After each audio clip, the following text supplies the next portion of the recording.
remets toutes ces choses et qu'on te prie. Amen. Amen.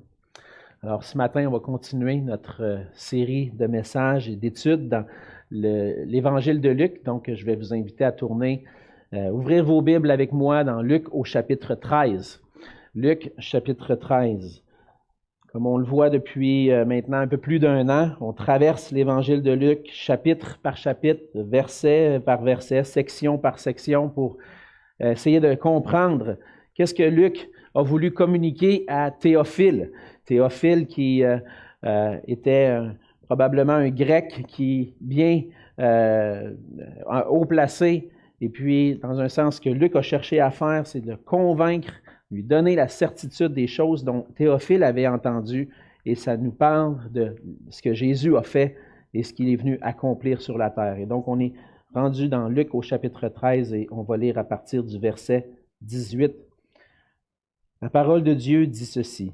Il dit encore, « À quoi le royaume de Dieu est-il semblable? Et à quoi le comparerai-je? Il est semblable à un grain de sénévé qu'un homme a pris et jeté dans son jardin. Il pousse, devient un arbre, et les oiseaux du ciel habitent dans ses branches. » Il dit encore, « À quoi comparerai-je le royaume de Dieu?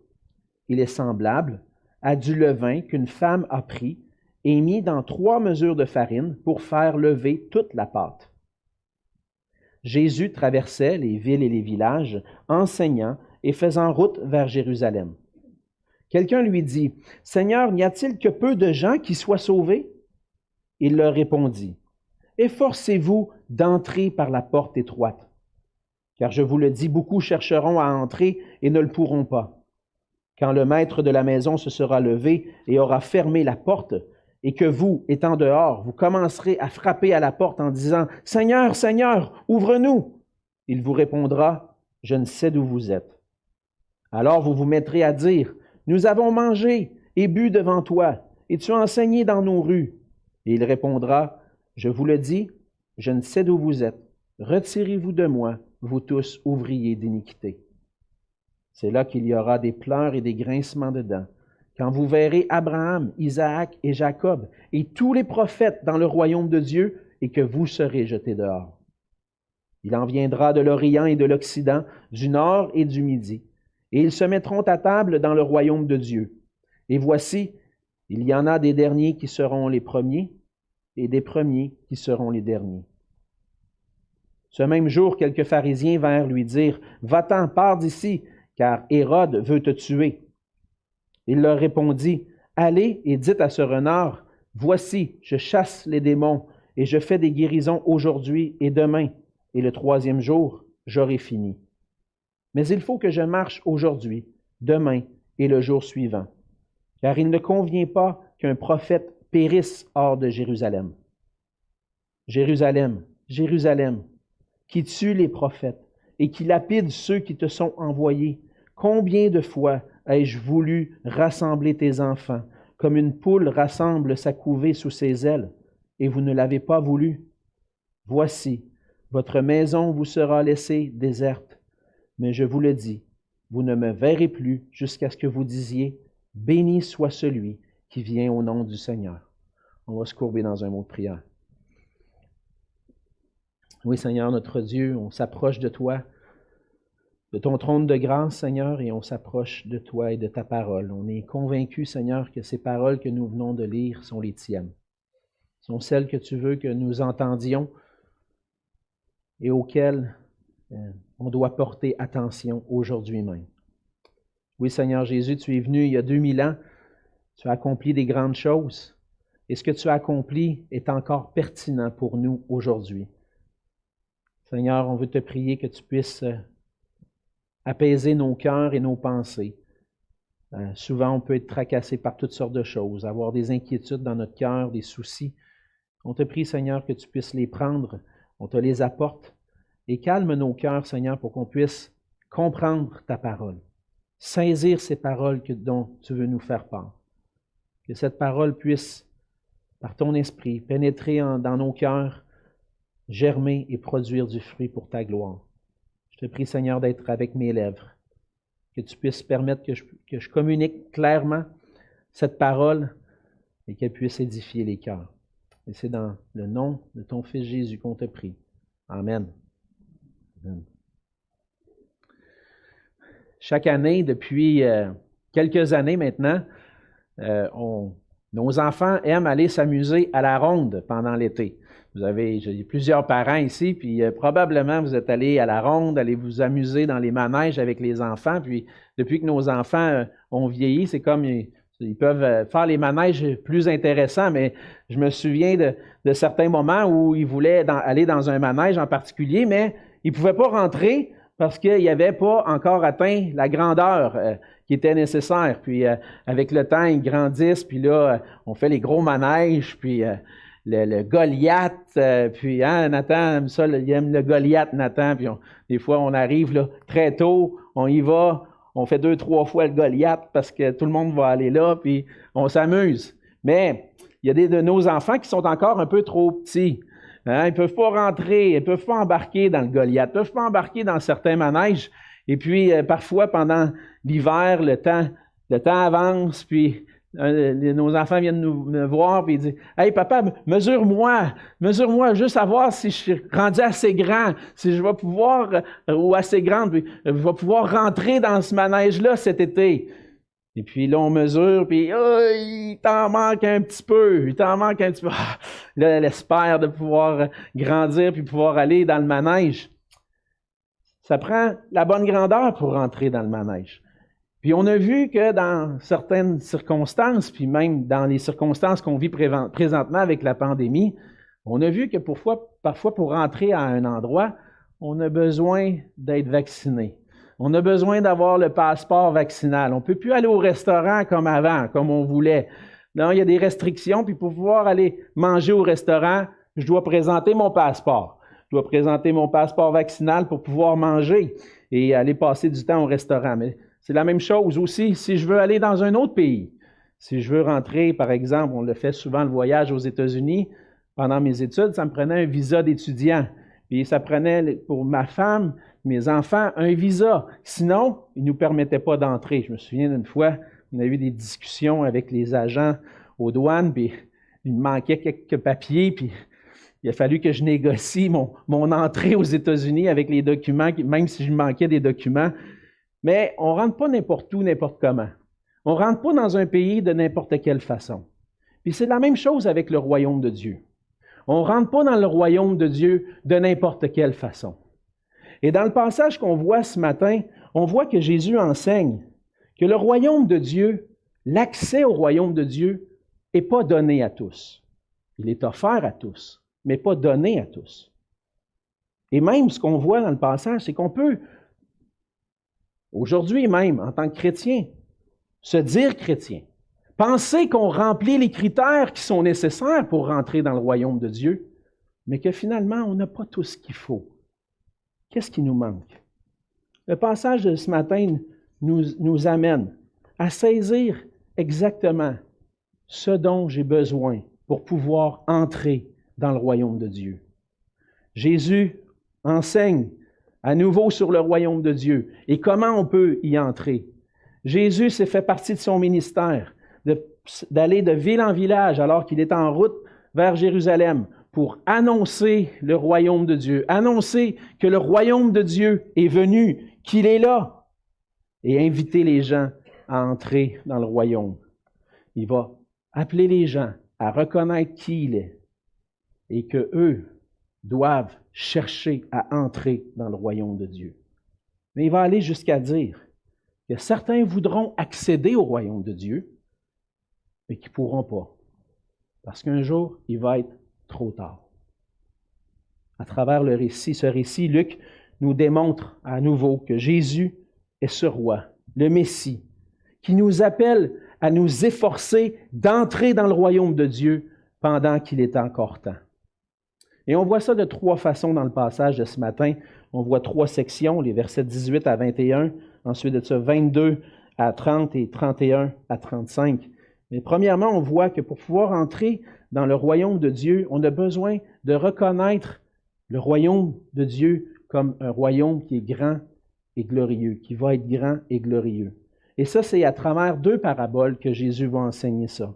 Les paraboles qu'on trouve au verset 18 à 21. La parabole du grain de sénévé ou du grain de moutarde, et puis la parabole du levain qu'une femme met dans la farine pour faire du pain. Cette section-là, j'aurais pu l'inclure dans mon message la semaine passée. Mais des fois, il faut décider, on coupe à quelque part parce que sinon, ça va être trop long. Déjà, mes messages sont un peu longs, je l'avoue, des fois. Là. Il y en a qui disent non, tant mieux si vous aimez ça. Mais des fois, je le sais, je dépasse un peu mon temps. Mais là, ce matin, j'ai dit, la semaine passée, j'ai dit, il faut que j'arrête là. Mais en réalité, cette section-là va avec la guérison qu'il y a eu juste avant. On a vu la semaine passée la guérison de cette femme qui était courbée un jour de sabbat dans une synagogue. Et puis, il y a des gens qui ont réalisé, waouh, c'est glorieux ce qui est en train de se passer, mais le chef de la synagogue, lui, n'avait pas reconnu ce qui est en train de se passer. Il a dit, hey, arrêtez de venir faire guérir le jour du sabbat, puis c'est pas le bon moment, puis c'est pas le moment pour ça. En réalité, le chef de la synagogue, puis plusieurs des chefs religieux, puis des Juifs de cette époque-là, ne reconnaissaient pas réellement qui était Jésus. Pourquoi? Parce que Jésus n'était pas venu de la même façon qu'eux s'attendaient. Dans la parabole, c'est ce que Jésus explique. Il dit, à quoi je vais comparer le royaume de Dieu? Le royaume de Dieu est semblable à quelque chose. C'est quoi qui représente le mieux le royaume de Dieu? Jésus va l'expliquer de plusieurs façons tout au long de son ministère, mais là, il l'explique avec un grain de moutarde, un grain de sénévé. Le grain de moutarde, c'était une des semences les plus petites que le peuple juif pouvait connaître. Une toute petite graine qui n'est pas grand-chose. Les dernières années, j'ai fait un petit jardin à la maison. Je commence mon jardin, puis je sème mes tomates. Le grain, la semence de la tomate n'est pas très gros. Mais qu'est-ce qui arrive avec le temps? La nourriture, la terre, le soleil, l'eau, ça grandit. Puis ça produit quelque chose de grand. Et là, puis même des fois, les plants de tomates, il faut les attacher, sinon ils vont tomber. Mais c'est un peu la même chose. Un petit grain, c'est semblable au royaume de Dieu. Mais là, voyons, le Seigneur, le royaume de Dieu, c'est bien plus grand que ça, c'est bien plus glorieux que ça. Et quand le Messie va venir, il va nous délivrer de la puissance des Romains, il va nous donner la liberté, il va régner sur la terre. Enfin, on va être libre de servir Dieu, puis de faire ce que le Seigneur nous demande. Quand le Messie va venir, c'est comme ça. Non, le Messie, le royaume de Dieu, c'est pas quelque chose de petit. Mais c'est ce que le Seigneur dit. C'est simple, c'est humble, c'est faible, mais ça grandit. Tranquillement, ça fait son chemin. Ça devient un arbre mature, un arbre assez grand pour accueillir les oiseaux du ciel. Un jour, ce royaume de Dieu qui semble insignifiant va devenir grand et glorieux. La même chose qui est imagée avec cette parabole du levain qu'une femme va mettre dans 3 mesures de farine. Les 3 mesures de farine, dans l'original, on peut comprendre que c'est environ 22 litres de farine. C'est quand même une bonne quantité. Une quantité suffisante pour nourrir environ 100 personnes avec le pain qu'on pourrait y faire. Mais pour faire la pâte à pain avec toute cette farine-là, on a besoin de mettre de la levure, du levain, pour pouvoir faire lever la pâte. On met le levain, on mélange tout ça.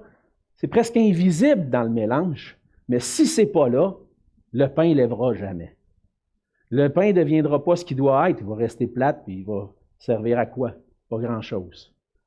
Le royaume de Dieu, c'est comme du levain, juste un peu, qui est là, qui est présent, mais qui fait en sorte que la pâte devient ce qu'elle doit devenir, du pain qu'on peut manger. Et ce que Jésus veut communiquer à travers ça, c'est que le royaume de Dieu peut sembler petit, faible, insignifiant, mais un jour, il va être grand et glorieux.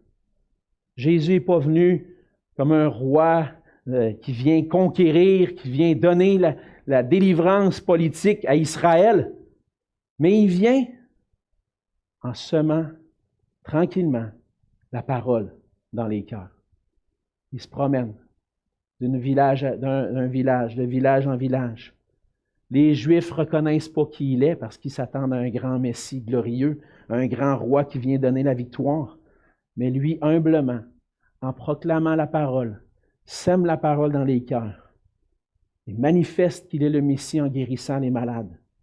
Et le royaume de Dieu, à travers la prédication de la parole, va grandir, va progresser. La parole est semée dans les cœurs, lentement, progressivement. Certains vont reconnaître qu'il est le Christ et vont trouver en lui leur sauveur. Et plus les gens croient en Jésus-Christ, plus les disciples commencent à parler de Jésus et à dire « Hey, c'est le Sauveur, c'est le Seigneur », d'autres vont en entendre parler, d'autres vont reconnaître. Et tranquillement, le royaume grandit par la proclamation de l'Évangile, de sorte que lorsque Jésus va revenir, ça va être un royaume grand et glorieux pour l'éternité.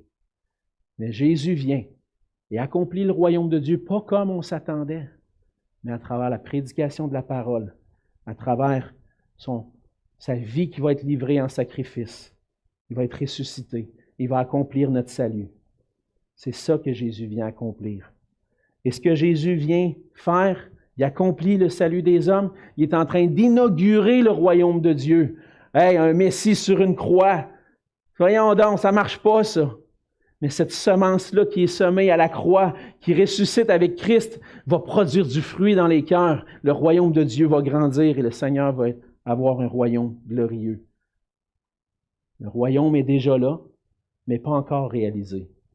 Et encore aujourd'hui, on vit dans cette période où le royaume de Dieu est là. Ceux qui ont entendu la parole de Christ sont venus à lui, ont cru en lui, se sont repentis, comme le Seigneur l'avait dit, se sont repentis de leurs péchés, se sont tournés vers lui. Ici, aujourd'hui, je vois le royaume de Dieu, des transformations dans les cœurs. Et tranquillement, le royaume progresse jusqu'au retour de Christ. Un jour, il va être pleinement réalisé. Et la gloire de ce royaume-là va être manifestée. Pour pouvoir rentrer dans le royaume de Dieu, je dois reconnaître que le royaume de Dieu est une réalité.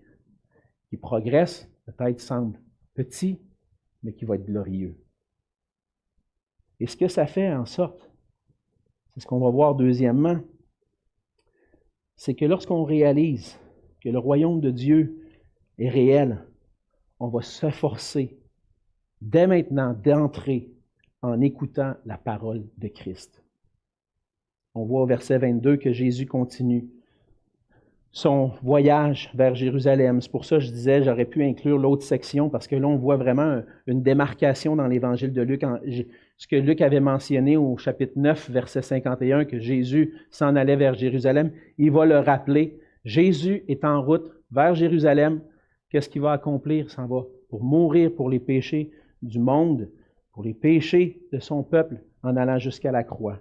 Et là, alors qu'il est en route, il y a quelqu'un qui le rencontre et qui dit « Seigneur, n'y a-t-il que peu de gens qui soient sauvés? » Cette personne-là vient vers Jésus, probablement qu'elle a entendu parler de Jésus. Elle voit les miracles, elle entend le message du royaume de Dieu, voit les miracles. Puis elle voit, mais comment ça, il n'y a pas tant de monde que ça qui croit?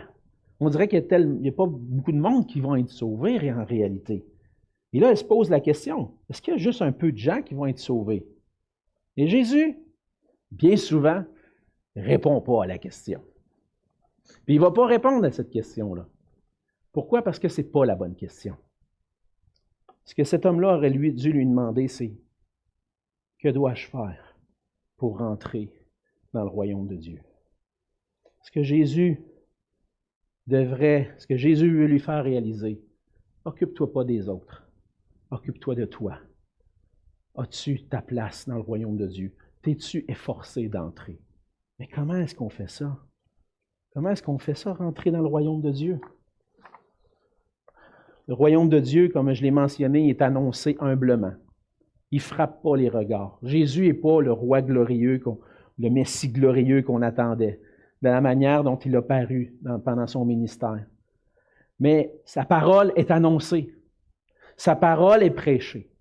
Jésus a dit au début du chapitre 13, puis il l'a dit à plusieurs reprises déjà jusqu'à maintenant, « Repentez-vous, sinon vous allez périr. Repentez-vous, sinon vous allez tous périr de la même façon que ces gens-là ont péri. » On voit ça au début du chapitre 13. Et ce que Jésus est en train de dire, c'est « Écoute ma parole. Tu veux t'efforcer d'entrer. Ce n'est pas par tes bonnes œuvres que tu vas rentrer dans le ciel. Mais si tu écoutes ma parole, si tu écoutes puis tu saisis qu'est-ce que je suis venu accomplir sur la terre, si tu saisis par la foi ce que j'ai fait, qui je suis et ce que j'ai fait pour toi à la croix et par ma résurrection, aujourd'hui, c'est le jour du salut. Écoute la parole de Christ. Alors, il va arriver souvent, ça m'est arrivé dans le passé, lorsqu'on avait les ministères d'évangélisation sur les campus, entre autres. Quand j'étais au Cégep à Québec, on faisait l'évangélisation. Guy Lavoie, qui s'est occupé de Gibec pendant plusieurs années, était pasteur d'évangélisation dans l'église où j'allais à Québec. Et puis, on participait avec lui. On avait un groupe de chrétiens qui essayaient de partager l'Évangile, puis tant bien que mal, des fois avec de la résistance, à partager l'Évangile. Puis ça arrivait souvent, j'avais des questions du genre, « Ouais, mais si c'est ça le seul moyen d'entrer, puis de connaître Jésus-Christ, puis d'être sauvé, qu'est-ce qui va arriver avec tout ce beau monde-là qui n'ont jamais entendu parler? » Qu'est-ce qui va arriver s'ils n'ont jamais entendu parler? La question c'est pas elle qui est importante. La question, c'est qu'est-ce que toi, tu vas faire avec l'Évangile de Jésus-Christ que tu entends? Inquiète-toi pas des autres. Soucie-toi de toi. Vas-tu entrer dans le royaume de Dieu? Parce qu'un jour, le Seigneur le dit, verset 24, « Beaucoup vont chercher à entrer puis ils ne pourront pas. » Pourquoi? Parce qu'il va être trop tard. Quand le maître de la maison se sera levé puis aura fermé la porte, il va être trop tard. Et là, à cette époque-là, ce que Jésus est en train de dire, c'est que vous êtes les Juifs, vous êtes le peuple vers qui j'ai été envoyé. Vous avez vu, vous avez entendu ce que j'ai dit, vous avez vu mes miracles, puis ça n'a rien changé. Puis là, le royaume de Dieu va venir, puis là, tu vas dire, « Seigneur, Seigneur, ouvre-nous! Ouvre-nous, Seigneur, parce que là, hey, oublie-nous pas, là! » Je ne sais d'où vous êtes. « Ouais, mais Seigneur, hey, j'ai mangé avec toi. J'étais assis à la même table. Tu sais, quand tu as guéri la madame, là, tu sais, j'étais avec les pharisiens, j'étais avec tout ce beau monde-là, j'étais avec les autres, puis je t'ai entendu. J'étais là. Ah, puis une fois, tu es venu dans ma ville. Ah oui, j'étais là, j'ai entendu, j'étais allé voir, j'ai écouté, puis ah, j'étais là, moi aussi. Hey, ouvre-moi, là, Seigneur, ouvre-moi. Le Seigneur dit, je t'ai jamais connu. Pourquoi? Parce que tu as beau m'avoir entendu. Qu'est-ce que tu as fait avec ma parole? Tu ne m'as pas accepté. Tu ne m'as pas reconnu comme ton Seigneur, ton Sauveur. Je ne te connais pas. Jésus connaît ceux qui lui appartiennent, ceux qui croient en lui. Si tu ne places pas ta confiance en Jésus seul pour le pardon de tes péchés, si tu ne te détournes pas de ta voie pour te tourner vers lui, il ne te connaît pas. Tu ne pourras pas entrer. Le salut maintenant est offert à tous. C'est ce que Jésus dit un peu plus loin.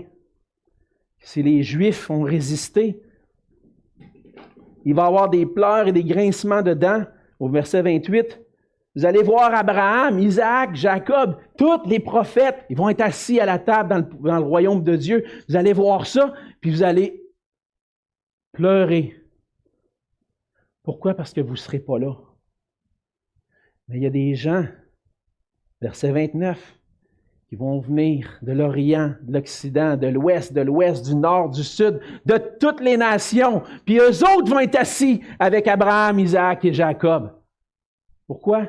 Parce que eux auront reconnu qui je suis réellement. Maintenant, si tu entends la parole de Christ, c'est le temps de saisir sa parole, de reconnaître qui il est. C'est le temps d'entrer maintenant. Parce qu'à la fin, ça ne suffira pas de dire « Ah, Seigneur, j'ai grandi dans une famille chrétienne. Je suis allé à l'église toutes les semaines. Hey, j'étais allé à l'école du dimanche, j'ai entendu toutes les histoires. J'ai tout appris les versets par cœur. J'avais 10 étoiles sur le tableau. J'ai gagné un prix, Seigneur. » Ça vaut rien. Ça vaut rien. Quelqu'un m'a invité à aller à l'église, j'étais allé à la réunion de prière. Ouais, j'ai même prié une couple de fois, Seigneur. Hein? Puis je vais commencer à m'impliquer dans l'Église. Puis je te connais pas. Si tu n'as pas saisi par la foi ma parole, je te connais pas. Qu'est-ce que tu fais avec la parole de Christ qui est proclamée maintenant? Parce qu'il y en a des derniers qui seront les premiers. C'est ce que Jésus est en train de dire, dit les Juifs. Vous étiez parmi les premiers à entendre le message. Vous étiez parmi les premiers à être choisis. Mais vous avez rejeté. Vous vous êtes endurcis. Bien, ceux qui ne l'auront pas entendu en premier, les nations vont venir avant vous. Et nous, on est ces gens de toutes les nations, réunis chaque dimanche pour entendre la parole de Christ. As-tu reçu cette parole-là? C'est la question qui revient toujours. Pour pouvoir entrer dans le royaume de Dieu, on voit troisièmement dans les versets 31 à 34 qu'on doit reconnaître que Jésus-Christ est le Messie promis. Je vais devoir aller un peu plus rapidement pour terminer cette section-là, mais on voit qu'il y a des pharisiens qui viennent rencontrer Jésus, puis lui disent que le roi Hérode veut le tuer. Alors, on se demande un peu pourquoi. C'est pourquoi des pharisiens? D'habitude, les pharisiens sont contre Jésus. Pourquoi ils lui feraient une faveur de dire « Hey, va-t'en, là. Hérode veut te tuer. » Probablement que c'est une menace d'Hérode qui est réelle. Probablement aussi que Jésus est dans un territoire où les pharisiens sont moins influents. Puis Jésus commence à exercer un peu trop d'influence. Il dit, va ailleurs, dans un endroit où nous, on a plus d'influence, comme ça, toi, la tienne, elle va diminuer. Ça pourrait être ça aussi. C'est difficile à dire le pourquoi. Mais malgré tout, même si Jésus entend des menaces de mort, ça ne l'empêche pas d'avancer. Il dit, allez, dites à ce renard, voici, je chasse les démons, je fais des guérisons aujourd'hui, demain, et le troisième jour, j'aurai fini. Jésus continue son ministère. Il ne se laisse pas perturber par ceux qui pourraient être contre lui. Il continue son ministère d'annoncer le royaume de Dieu, d'accomplir les guérisons pour manifester qu'il est vrai, qu'il est réel, qu'il est le Christ, le Messie. Et ce ministère-là va aller jusqu'à Jérusalem. Parce que Jésus s'en va à Jérusalem, verset 33. Il faut que je marche aujourd'hui, demain, le jour suivant, parce qu'il ne convient pas qu'un prophète périsse hors de Jérusalem. Jésus il est en train de dire, je m'en vais mourir là-bas. Je m'en vais là. Je m'en vais à Jérusalem pour mourir. Pourquoi? Parce que, dans un sens, Jérusalem, c'est l'endroit qui manifeste la dureté du cœur d'Israël. L'endroit où le temple est, où les gens devraient être le plus proches de Dieu, les plus fervents dans l'adoration à Dieu, c'est l'endroit où les gens tuent les prophètes puis vont tuer Jésus-Christ. Il y a un certain jugement envers Israël à ce niveau-là. Mais Jésus, ce qui surpasse tout ça, c'est que Jésus sait ce qu'il s'en va accomplir. Jésus s'en va, il va être rejeté, il va être mis à mort, cloué sur une croix. Et c'est la signification de cette mort-là qui est la plus importante pour nous. Qu'est-ce que Jésus a accompli? Il a simplement été mis à mort sur une croix par des Juifs, des Romains? Non. Jésus est en train d'accomplir le plan de Dieu pour que son royaume progresse. Jésus à la croix, il vient pour porter nos péchés. Il se donne lui-même en sacrifice pour que par lui, on puisse avoir le pardon des péchés. Comme dans l'Ancien Testament, on offrait des animaux, des agneaux, des taureaux, des boucs en sacrifice. Et Jésus vient remplacer tout ça, puis il dit, c'est ma propre vie que je vais donner. Ça va être un salut parfait parce que je suis l'agneau de Dieu parfait. Et je vais porter les péchés du monde sur mes épaules. Je vais payer pour les péchés de mon peuple. Et ensuite de ça, je vais ressusciter pour accomplir pleinement le salut. C'est ce que je m'en vais faire. Mais Jérusalem ne reconnaît pas ça. Les Juifs ne reconnaissent pas ce que Jésus accomplit. C'est pour ça que Jésus, dans son cœur, au verset 34, va pleurer sur Jérusalem, va dire « Jérusalem, Jérusalem, qui tue les prophètes, qui lapide ceux qui te sont envoyés. Combien de fois ai-je voulu rassembler tes enfants, comme une poule rassemble sa couvée sous ses ailes, et vous ne l'avez pas voulu? Combien de fois je t'ai envoyé des messagers pour gagner ton cœur, pour que tu puisses saisir réellement qui je suis, puis que tu puisses marcher dans mes voies. Jésus, les commentateurs, ils n'osaient pas aller jusque-là, mais je pense que Jésus est en train de réellement manifester sa divinité dans ce passage-là. Je vous ai envoyé des prophètes, je vous ai envoyé, puis là, c'est moi qui viens. Puis vous allez me rejeter. Vous allez rejeter le Fils de Dieu. Et donc, Jésus va prononcer un certain jugement sur Israël. Il dit, « Voici votre maison vous sera laissée déserte. Je vous le dis, vous ne me verrez plus jusqu'à ce que vous disiez, béni soit celui qui vient au nom du Seigneur. » Ces paroles-là sont prononcées lors de l'entrée triomphale de Jésus à Jérusalem, mais je pense que ça signifie beaucoup plus que ça. Ça signifie des paroles qui vont être prononcées lors du retour de Jésus-Christ. Pendant un certain temps, Israël est dans l'endurcissement. Puis Jésus dit, « Ne me verrez plus. Je vais retourner au ciel, mais un jour, je vais revenir. Puis un jour, ceux qui auront cru en moi, ceux qui auront reconnu que je suis le Messie, vont dire, « Béni soit celui qui vient au nom du Seigneur. » Et Jésus, un jour, va revenir. On est dans ce temps où on attend le retour de Jésus-Christ. Et Jésus veut que nous soyons prêts pour son retour, pour que lorsqu'il va revenir, on puisse dire, « Béni soit celui qui vient au nom du Seigneur. » Jésus est en train de citer le psaume 118. Je n'ai pas le temps un matin d'aller voir tout ça. Il y a tellement de belles perles là-dedans. Allez lire le psaume 118. Cet après-midi peut-être, ou pendant la semaine. Vous allez voir que ce que Jésus est en train d'accomplir, c'est vraiment le salut.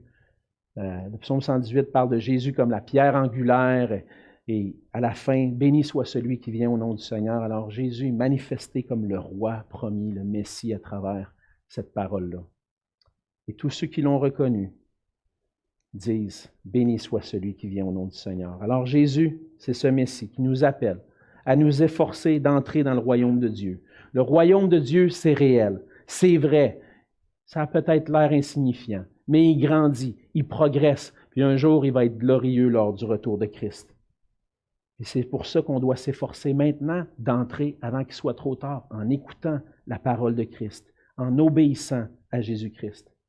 Ça implique de reconnaître qu'il est celui qui vient au nom du Seigneur pour accomplir le salut.